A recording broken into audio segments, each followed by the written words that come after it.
Have you ever noticed how compression leggings seem to be, well, absolutely everywhere these days? Oh, definitely. Gym, coffee shop, everywhere. Exactly. From the gym to the grocery store, maybe even casual Friday at the office, they've really become much more than just workout wear. Hmm. And you might think of them as, just something comfortable, but the market for compression leggings actually tells a pretty fascinating economic story. Really does. So today we're taking a deep dive into the global compression leggings market outlook. We're pulling insights from a detailed report powered by cognitive market research. Right. Our mission really is to explore these growth trends, check out how different regions are doing, and look at future opportunities.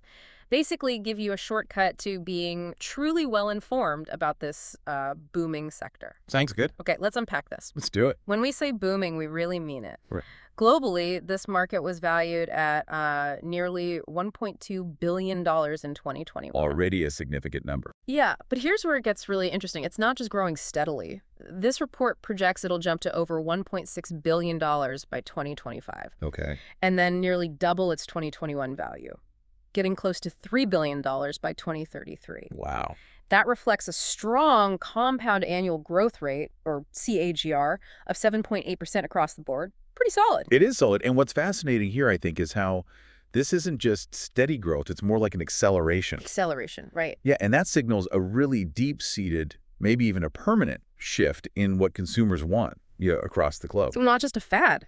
Exactly. Yeah. It really underscores how quickly certain apparel categories can just, boom, evolve from being niche products into major economic drivers. It's all driven by these shifts in lifestyle and, well, priorities. Indeed. And if we break that down, North America is clearly one of the established giants driving a lot of this growth. A key region. This region's market value was over $430 million back in 2021, and it's projected to more than double, soaring past $1 billion by 2033. Over $1 billion, okay. Yeah, the region as a whole shows a robust CAGR of over 7.4%. But here's a kind of surprising takeaway within North America. Okay. While the United States certainly holds the largest market share, no surprise there. Right, the biggest piece of the pie. Exactly. It's actually Canada and Mexico that are showing even faster growth rates. Oh, interesting. So higher percentage growth. Yeah. Canada, for instance, is projected to nearly triple its market value by 2033. That's an impressive QCR of over 8.5%. Mexico's also strong, around 7.8%. The U.S. is just under 7.2%. That does raise an important question then, doesn't it? Why might Canada and Mexico be outpacing the U.S. in terms of that growth rate, even if the U.S. still holds the biggest share? What's your thinking on that? Well, it could point to potential differences in market maturity. Yeah. The U.S. might be a more saturated market, where growth naturally slows down a bit. Okay, makes sense. Whereas Canada and Mexico could be in an earlier stage of really rapid adoption. Maybe they're experiencing a stronger surge in those athleisure trends right now, or perhaps more targeted marketing efforts are kicking in. That adds a crucial layer to understanding it, definitely. Okay, building on that, let's explore Europe. What kind of story do the numbers tell us there? How does it compare? Europe presents, well, a more varied picture, I'd say. But overall, it's a story of consistent, solid expansion. Okay. The region's total market started around $268 million in 2021, and it's set to reach over $620 million by 2033. Its growth rate, the CAGR, is about 7.3%, so slightly lower than North America's overall. Still pretty healthy growth, though. Oh, absolutely. It tells us it's a mature market, but still definitely expanding. And looking closer within Europe, the United Kingdom really stands out as a highlight. It's expected to nearly double its market by 2033. Doubling. Yeah, showing one of the highest growth rates on the continent, over 8.4% CAGR. Germany and France are also, significant contributors, showing solid, steady growth. Right. While some other countries, like, say, Switzerland or Russia, show a more moderate expansion pace. And what this tells us sort of on a macro level is that these varying growth rates across European countries really illustrate different levels of market maturity or maybe adoption speed. Right, it's not one size fits all. Exactly.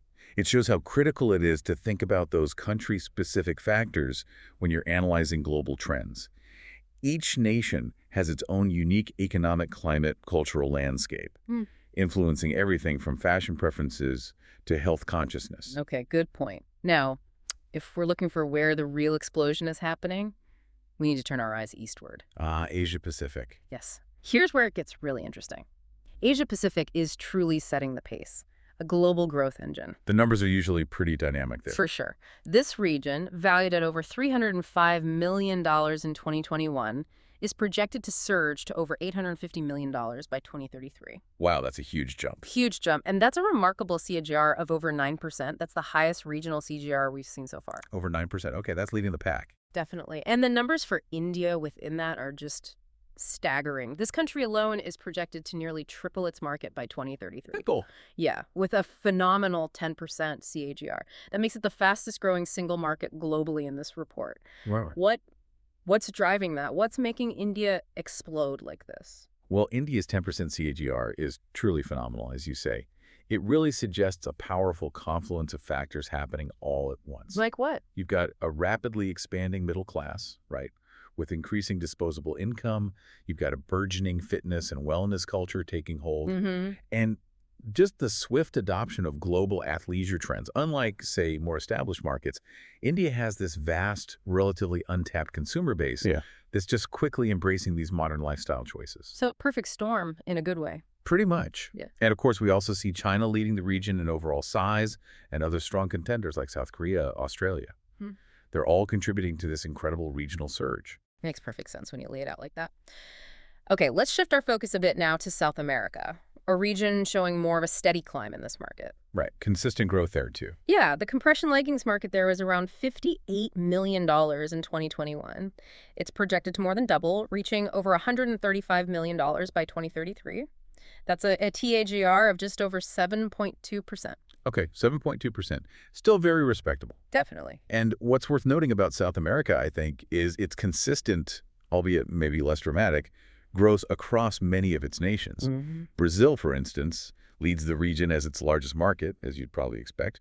But countries like Colombia and Argentina also show strong individual CAGRs, both over 7.3%. Right. So this indicates a pretty broad developing adoption of compression wear, likely driven by that growing interest in sports, fitness, and just, casual comfort throughout the continent. That provides some great context. Okay, moving on. Let's turn our attention now to the Middle East. Another interesting region. Yeah, this market started at roughly $75 million in 2021. It's projected to nearly triple, reaching almost $196 million by 2033. Tripling again. Yeah. This reflects a very strong KGR of over 8.3%.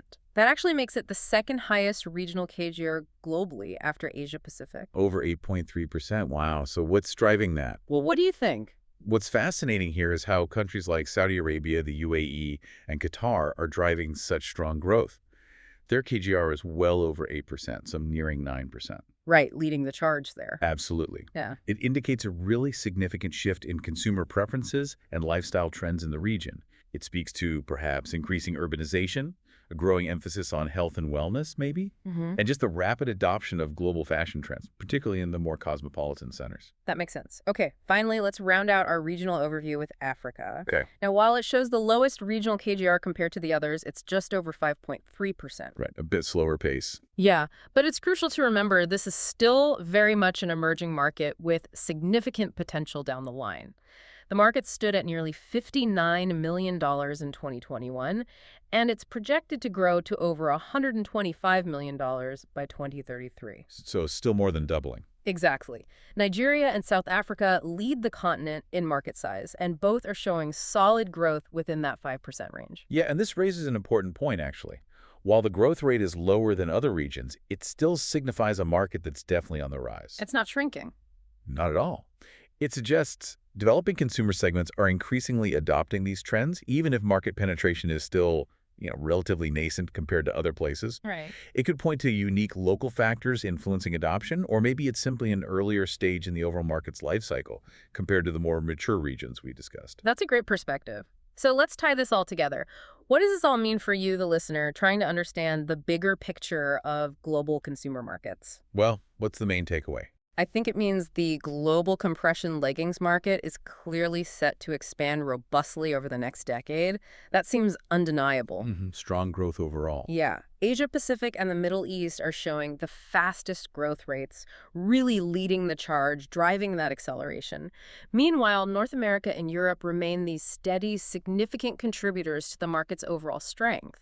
It really highlights how interconnected global consumer trends have become, doesn't it? It really does. And if we connect this to the bigger picture, as you say, the consistent expansion of this market, especially that accelerated growth in certain regions, it directly reflects the rising global demand for, well, athleisure, sportswear, and generally health-conscious apparel. It's a lifestyle shift. Exactly. This isn't just about leggings, right? It's about a shifting lifestyle where comfort, health, and performance are becoming really central to everyday consumer choices. What we're seeing is just a fundamental change in how people dress, driven by practical benefits and ultimately a desire for well-being. So, to sum it all up then, this deep dive really shows us a global market that's not just growing, but accelerating in some fascinating ways. Specific regions like Asia Pacific and the Middle East are really pushing that forward momentum. Mm-hmm. This sector is definitely positioned for significant opportunities over the next decade. It really makes you wonder, doesn't it? Just how much of our everyday wardrobe is kind of shifting towards comfort and performance these days. Indeed. It's a great point.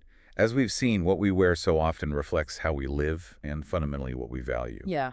So maybe consider this, how this trend in compression wear might be an early indicator of broader shifts in consumer priorities towards well-being, towards integrated living, across many different product categories, not just clothes. Interesting thought. Yeah. What other everyday items might be poised for similar functional upgrades and, market explosions, driven by these very same desires for wellness and performance? Something to think about.